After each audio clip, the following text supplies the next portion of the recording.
अल्लाह ताला के महबूब और मुहिब बनना चाहो तो आमाल में हिम्मत करके शरीयत के पाबंद रहो, जाहिरन भी और बातिनन भी।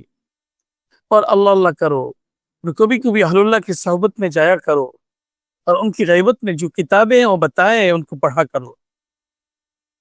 হাকিমুল উম্মত থানভী রাহমাতুল্লাহ বলেন, আল্লাহ রাব্বুল আলামিনের মাহবুব বানতে চাও, প্রিয়জন, এবং আল্লাহকে মহব্বত করতে চাও, বিশেষ মহব্বত, তাহলে শরীয়তের আমল যেগুলো আছে এগুলো জাহিরি শরীয়ত, বাতিনি শরীয়ত, এগুলো হিম্মত করে এগুলো পাবন্দি করো।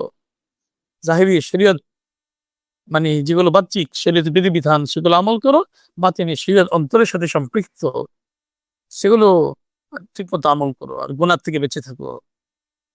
কিছু সময় আল্লাহ আল্লাহ করো, জিকির করো, এবং মাঝে মধ্যে আল্লাহ ওয়ালাদের সোহবতে যাও, এবং তাদের অনুপস্থিতিতে যখন যাওয়া যায় না তখন তারা যে কিতাব বাতলে দেন সেগুলো নিয়মিত পড়ো। এর মাধ্যমে হযরত বলতেছেন আল্লাহর মাহবুব বনা যাবে, আল্লাহর মহব্বত, বিশেষ মহব্বত কি হবে, পয়দা হবে। মাহবুব মহিব, মাহবুব মানে আল্লাহর প্রিয়, মহিব মানে আল্লাহকে বেশি মহব্বত করেন ওয়ালা। আম ভাবে তো হর মুমিনই আল্লাহকে মহব্বত করে, এটা তো সাধারণ মুমিনের আল্লাহর সাথে মহব্বত। আর একজন আল্লাহর ওলি এবং কামেল পাক্কা যে আল্লাহর ওলি হবে তার মহব্বত দুইটার মধ্যে অবশ্যই কি আছে, পার্থক্য আছে। যে যত বেশি কাজগুলো করবে জাহিরি শরীয়তের উপর আমল, বাতিনি শরীয়তের উপর আমল, এগুলো বর্জনীয়, জাহিরি হোক বাতিনি হোক, তাতে বেঁচে থাকবে, এবং জিকুল্লাহ, বেশি বেশি আল্লাহকে স্মরণ রাখবে, এবং আল্লাহ ওয়ালাদের সোহবত অবলম্বন করবে।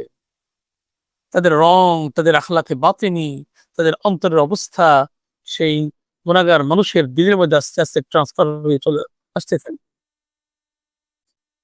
আর তাদের অনুপস্থিতিতে যখন যাওয়া যায় না, সাক্ষাৎ সম্ভব না কোনো কারণে, তখন তারা যে কিতাবগুলো বাতলে দেন সেগুলো পড়তে থাকলেও আল্লাহর মহব্বত মারিফত অর্জন হতে থাকবে।